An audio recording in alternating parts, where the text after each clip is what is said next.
I hope you are doing good. Coucou à tous, j'espère que vous allez bien et que vous êtes motivés pour cette nouvelle vidéo YouTube. Aujourd'hui, dans cette vidéo YouTube, comme vous l'avez vu dans le titre, on va parler des nombres cardinaux. Et la question c'est quoi un nombre cardinal? C'est quoi? À quoi ça sert? Et voilà, est-ce que c'est la même chose que les nombres normaux? Voilà, pourquoi il y a le mot cardinal après? Pourquoi voilà, il y a une modification? Qu'est-ce que c'est? À quoi ça nous sert? Et comment on sait comment créer un nombre cardinal. Donc, si toi aussi tu ne sais pas ce qu'est un nombre cardinal, si toi aussi tu as envie de savoir c'est quoi un nombre cardinal, comment on le crée et quand est-ce qu'on l'utilise, parce que oui, si je vous fais une vidéo dessus, c'est que les nombres cardinaux sont ultra utilisés, donc cette vidéo est très importante. Mais bon, ça c'est comme toutes mes vidéos YouTube. Toutes mes vidéos YouTube sont très importantes. Bon, trêve de plaisanterie, incite-toi correctement, prends bien ton cahier et ton stylo et c'est parti pour le début de la vidéo.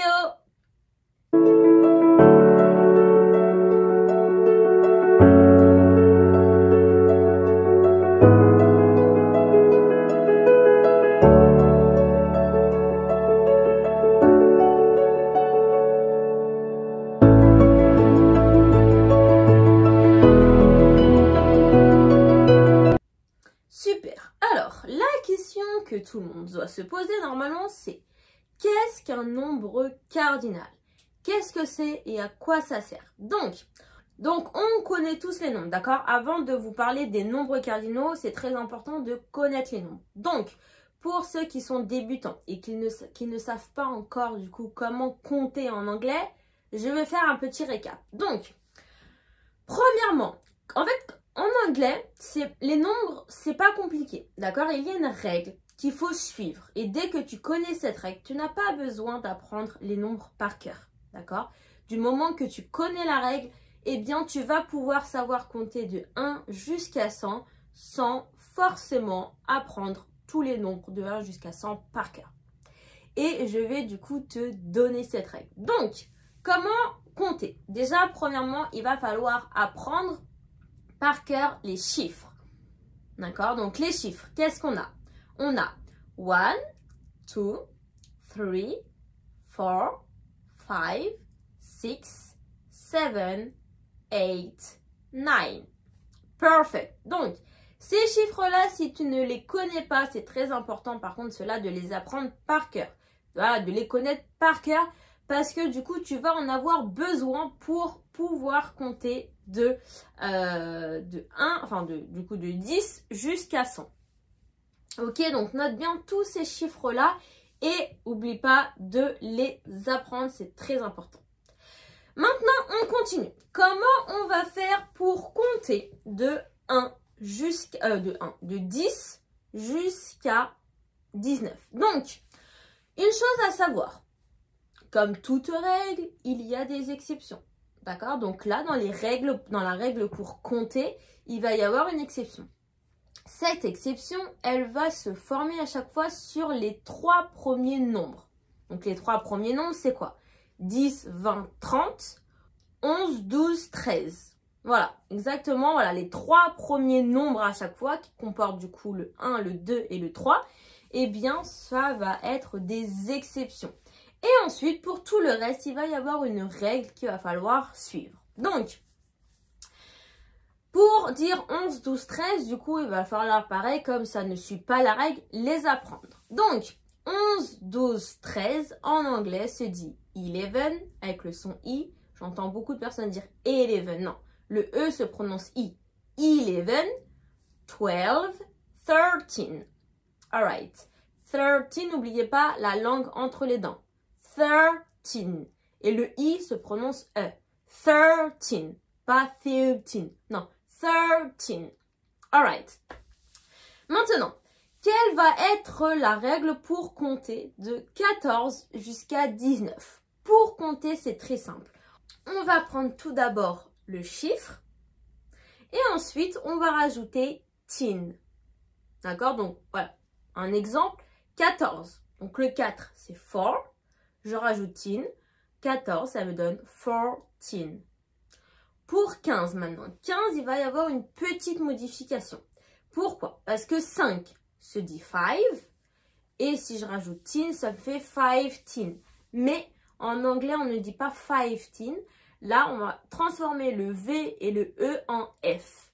Et le son ne va plus être I, mais va être I.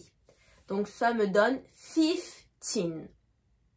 Alright. Ensuite, 16. Donc, je prends le 6, 6, et je rajoute 10, 16. 17, 17. 18, 18. 19, 19. Alright, perfect. D'accord? Donc, là, il faut juste retenir 11, 12, 13 qui ne suivent pas la règle. D'accord? 11, 12, 13. Donc, pourquoi 13 ne suit pas la règle? Parce qu'en soi, il se termine par tin. Mais du coup, on n'utilise pas le chiffre 3. On ne dit pas 13. C'est 13. Donc voilà, là, c'est juste... voilà. L'irrégularité, elle est sur le début du nombre. D'accord? 13 et pas 13. Alright. Et ensuite, on suit la règle. 14, 15, 16, 17, 18, 19. Alright? Entraîne-toi en même temps que moi à les répéter pour savoir, voilà, pour voir si tu as la bonne prononciation. C'est très important. Alright. Maintenant, on sait compter de 1 jusqu'à 19. Maintenant, on va voir comment on va pouvoir compter du coup de 20, on va dire 10, 20, 30, 40, 50, voilà, etc. jusqu'à 90. Donc pour ça, c'est la même règle, avec les mêmes irrégularités. Donc, les irrégularités, ça va être sur 10, 20 et 30. 10, 10, 20, 20, 30, 30. Alright, donc ça, c'est des irrégularités à connaître. Maintenant, pour les autres, eh bien, ça suit toujours la même règle. Je prends le chiffre, mais à la place de rajouter tin, cette fois-ci, je vais rajouter ti. D'accord? Donc, ce qui va me donner pour 40, 40. Pour 50, c'est la même chose, 50. Pour 60, 60. 70, 70, 80, 80, 90, 90. Tout simplement. Et en bonus, comment dit-on 100? 100 se dit 100. Donc 100, vous avez deux façons de le dire. Soit vous dites 100, soit vous dites 100. Voilà, vous pouvez dire les deux. Les deux, ça marche. Alright. Maintenant, si on veut être plus précis et du coup dire 51, 52, 53, comment va-t-on faire? Eh bien, on va tout simplement prendre l'unité, donc 50, et rajouter le chiffre après. 51, 52, 53, 54. Tout simplement. On n'est pas, c'est pas comme en français, on ne dit pas 50 et 1. Voilà, l'article et, on ne le met pas. D'accord? On garde juste l'unité et le chiffre. Tout simplement. Donc, vous voyez que maintenant, en fait, quand vous avez une règle, la règle permet de ne pas avoir besoin d'apprendre les choses par cœur. Ça ne sert à rien d'apprendre les chiffres et les nombres par cœur. Enfin, les chiffres, si, quand même, il faut les apprendre. Mais les nombres, ça ne sert à rien. Tant que vous avez la règle, eh bien, vous pouvez compter. Exemple, si on vous dit, tiens, comment on dit 68? Merde, 68, je ne l'ai pas appris par cœur. Donc, comment je vais faire pour savoir? Ah, mais Delphine, elle m'a dit, il faut tout simplement suivre la règle. Alors, la règle, c'est quoi? Pour les chiffres de 1 jusqu'à 90, on prend le chiffre et on rajoute ti. Donc, 60, c'est 6, donc c'est 6 ti. 60 et 8, comment on dit 8? 8. 68. Tout simplement. 68, 68. Et voilà, donc vous n'avez pas besoin d'apprendre par cœur. Pourquoi aussi c'est pas bien d'apprendre par cœur? Parce que quand vous apprenez par cœur des nombres, eh bien c'est un peu comme une poésie, vous voyez? Ça veut dire que moi j'ai des élèves, parce que je donne des cours à des élèves, qui ont appris les chiffres par cœur. Donc quand je dis, voilà, dis-moi comment tu dis 7. Et bien en fait, ils ne le sortent pas naturellement 7. Pourquoi? Parce qu'ils ont appris par cœur la poésie. 1, 2, 3, 4, 5, 6, 7. Donc pour me sortir le chiffre 7, ils refont les chiffres, enfin ils comptent les chiffres de 1 jusqu'à 7. Et ils le comptent vraiment, ils font 1, 2, 3, 4, 5, 6, 7, 7. Voilà. Donc en fait, quand vous apprenez par cœur, surtout quand vous apprenez du coup quelque chose qui va ensemble, donc les chiffres par exemple, vous les apprenez ensemble, et bien du coup ça ne sort pas naturellement. Quand vous dites 7, ça ne sort pas naturellement. Pourquoi? Parce que c'est une poésie que vous avez appris. Vous avez appris à compter les chiffres de 1 jusqu'à 9. Donc vous avez besoin de recompter pour sortir le chiffre 7. Ça ne sort pas naturellement. D'accord? Donc c'est pour ça, n'apprenez pas les chiffres par cœur. Bon, je sais que depuis le début je dis d'apprendre par cœur, mais quand je dis apprendre par cœur, c'est pas vraiment apprendre par cœur comme ça. C'est toujours relire de temps en temps. D'accord? Et voilà, parce que comme vous allez relire comme ça de temps en temps, eh bien vous allez pouvoir sortir le chiffre 7 sans avoir besoin de recompter. N'apprenez pas ça par cœur comme une poésie. D'accord? Apprenez chaque chiffre individuellement. Et ce qui va vous permettre de ne pas avoir besoin de recompter dès le début pour me sortir un chiffre. Ça, c'est très, très important. Alright? Perfect. Donc, voici pour les nombres. Maintenant, parce que cette vidéo ne concernait pas les nombres à la base, elle concernait les nombres cardinaux. Donc, qu'est-ce qu'un nombre cardinal? Donc, en français, on a aussi des nombres cardinaux. Les nombres cardinaux, c'est quoi? Premier, deuxième, troisième, quatrième, cinquième, sixième, septième. Je ne vais pas tous les faire, mais voilà, vous avez compris. D'accord? Les nombres 1, 2, 3, 4, 5. Les nombres cardinaux, premier, deuxième, troisième, quatrième, cinquième. Vous voyez? Donc voilà. Je vous explique ça parce qu'il y en a qui ne savent pas ce que c'est des nombres cardinaux. Donc au moins maintenant, vous savez, si on vous dit, voilà, utilise le nombre cardinal, vous allez savoir ce que c'est. Donc, quels vont être les nombres cardinaux en anglais? Eh bien, comme toujours, il va y avoir une règle. Donc, ce qui est bien avec les nombres cardinaux, c'est que pareil, pas besoin de les apprendre par cœur parce qu'il y a une règle qu'il va falloir suivre. Bien sûr, tant qu'il y a une règle, il y a des exceptions ou des irrégularités, bien évidemment. Une règle sans exception, c'est pas une règle. Donc, quelles sont ces exceptions? Quelles sont ces irrégularités? Eh bien, c'est tout simplement pour les 3 premiers chiffres. Et uniquement pour les 3 premiers chiffres. Là, je ne parle pas de nombres, je parle uniquement des chiffres. Alright, donc, c'est quoi cette irrégularité? Donc, pour dire premier, on va dire first. Pour dire deuxième, on va dire second. Pour dire troisième, on va dire third. Alright. Maintenant, quelle va être la règle à suivre pour dire les autres? Eh bien, tout simplement, vous allez prendre soit le chiffre, soit le nombre, et vous allez rajouter à la fin TH. Ok? Donc, là, ça va être un petit peu compliqué parce que du coup, comme vous le devinez, il y a le T et le H. Le T et le H que les Français détestent, moi y comprise. Donc, on se rappelle comment on prononce le T et le H en mettant sa langue entre ses dents. Sans cracher, c'est toujours mieux. Ok, donc, le nombre 4, 4. Le nombre cardinal 4, 4. Ensuite, pour le nombre 5, du coup, ça va être la même chose. On va pas juste rajouter le TH au nombre 5, mais on va changer le V et le E en F. Donc, c'est qui va nous donner le nombre 5, 5, le nombre cardinal, 5. Le chiffre 6, 6. Le nombre cardinal, 6. Tout simplement. Etc. etc. D'accord? Donc, à chaque fois que vous voulez utiliser le nombre cardinal, si ce n'est pas le 1, le 2, le 3, il faut tout simplement rajouter TH à la fin et du coup, faire le son.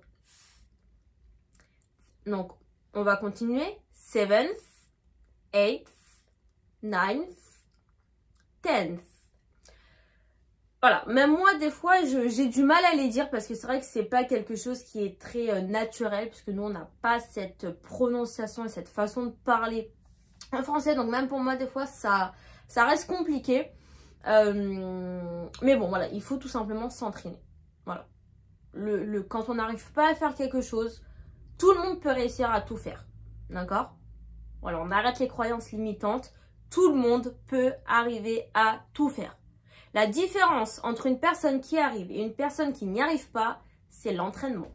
Si tu ne t'entraînes pas, si tu ne pratiques pas à parler anglais, tu ne parleras jamais anglais. Si, au contraire, tu pratiques l'anglais, tu dis tout ce que je te dis de faire, tu suis mes vidéos, tu écris bien les mots que je te dis d'écrire, tu relis bien à voix haute régulièrement tous les mots, tu t'entraînes à essayer de parler anglais et à faire les bonnes prononciations, tu réussiras à parler anglais. Tout le monde peut parler anglais.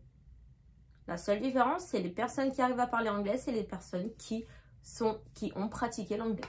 Tout simplement. Il n'y a pas d'autres règles. Si tu veux apprendre l'anglais, tu pratiques. Tu veux pas apprendre, tu pratiques pas. Et voilà.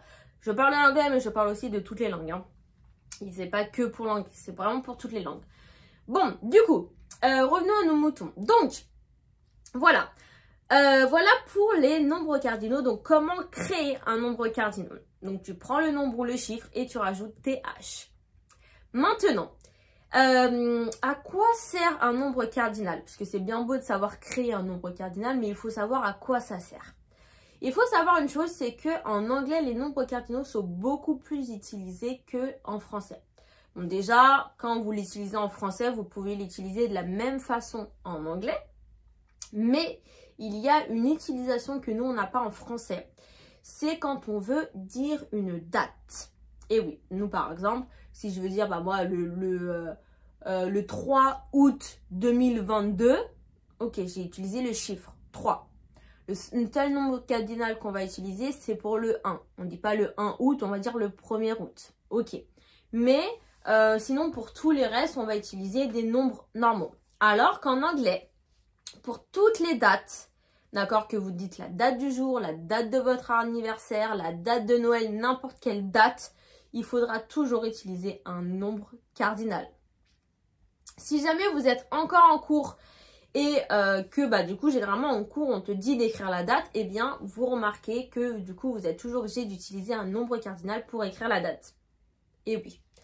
Parce que voilà, c'est obligé. Tu ne peux pas utiliser un nombre normal pour parler d'une date. Ok?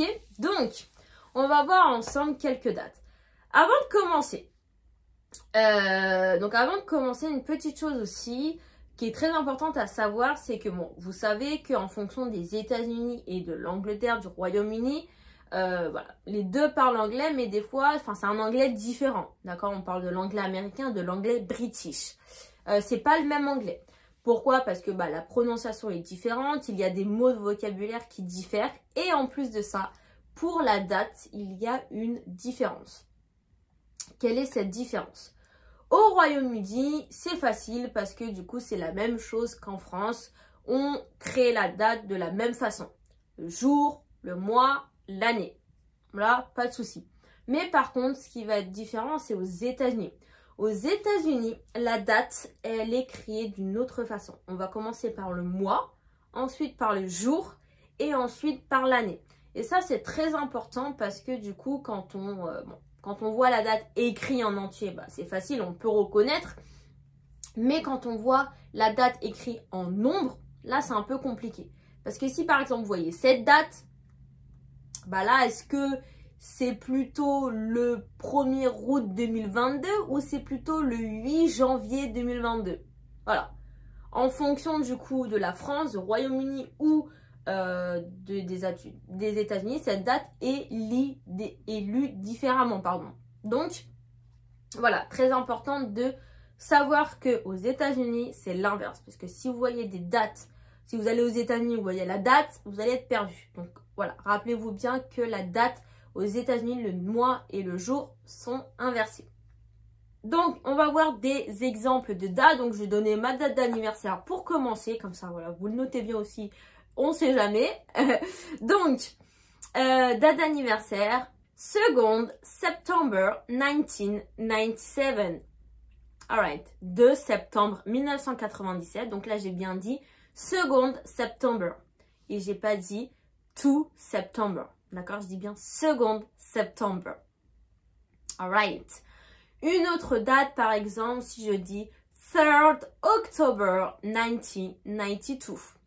Là, j'ai inventé une date complètement, mais voilà, c'est juste pour vous montrer 3rd October 1992. Alright, donc voilà, retenez bien que c'est très important d'utiliser les nombres cardinaux quand vous faites, quand vous écrivez une date. Autre chose aussi, avant de clôturer cette petite vidéo, donc là, on a vu les nombres cardinaux écrits en lettres. Mais, comment vous pouvez écrire un nombre cardinal en chiffres ou en nombre? Et oui, si jamais vous écrivez juste le chiffre et le nombre, bah, on va le lire. Du coup, là, si j'écris juste comme ça, bah, on va lire 2 September, 3 October. Du coup, c'est pas bon. Comment, du coup, montrer que c'est un nombre ou un chiffre cardinal? Eh bien, tout simplement, ce qu'on va faire, c'est qu'on va prendre les deux dernières lettres du chiffre ou du nombre cardinal et on va les mettre en haut. Donc, par exemple, seconde termine par ND, donc je vais écrire 2 et en petit ND. Third termine par RD, donc je vais écrire le 3 et un petit RD. Et ensuite, pour le reste, c'est facile parce que du coup, ils terminent tous par TH, donc on va à chaque fois écrire TH. Pour le premier, first termine par ST, donc je vais écrire un ST. So, for example, 1st January 2023. Donc là, j'écris le 1 et ST parce que first termine par ST. Pour tout le reste, j'écris TH, tout simplement. Et c'est du coup ces deux petites lettres qui vont vous dire en final si votre chiffre écrit en chiffre ou en nombre est un nombre ou un chiffre cardinal ou c'est un chiffre ou un nombre normal, tout simplement. Ok? Donc, on retient bien la création d'un nombre cardinal et on retient bien aussi que le nombre cardinal est utilisé de la même façon qu'en français. Donc, quand vous utilisez premier, deuxième, troisième en français, vous l'utilisez aussi en anglais. Mais, en plus, ce qui va être différent du français, c'est qu'on l'utilise dans des dates. D'accord? Donc, à chaque fois que vous voulez donner une date, si c'est la date du jour, la date d'une fête, la date d'un spectacle, on s'en fiche, n'importe quelle date, il faut utiliser un nombre cardinal. Donc, petite mission pour toi qui me regarde, je t'invite à m'écrire en commentaire soit la date du jour, soit la date de ton anniversaire en utilisant les nombres cardinaux. Ok? Super! Et voilà, donc c'est terminé pour cette petite vidéo. J'espère que cette vidéo a été claire pour toi et voilà, que tout ce que je t'ai raconté aujourd'hui, ça a été compris. On n'oublie pas, on a tout bien pour les relire et les apprendre pour plus tard. Si tu as aimé cette petite vidéo, n'hésite pas à mettre un petit like, ça me ferait énormément plaisir. Si jamais tu ne t'es pas encore abonné, abonne-toi aussi, ça me ferait énormément plaisir, encore plus que le like. Et voilà, donc n'hésitez pas à écrire vos petites dates dans les commentaires, comme ça moi je vous corrige, ça vous entraîne et moi je peux vous corriger. Et puis voilà, si jamais vous avez des questions aussi, n'hésitez pas à me poser toutes les questions que vous voulez. Je vous laisse ici et on se dit à la prochaine pour la prochaine vidéo. Goodbye!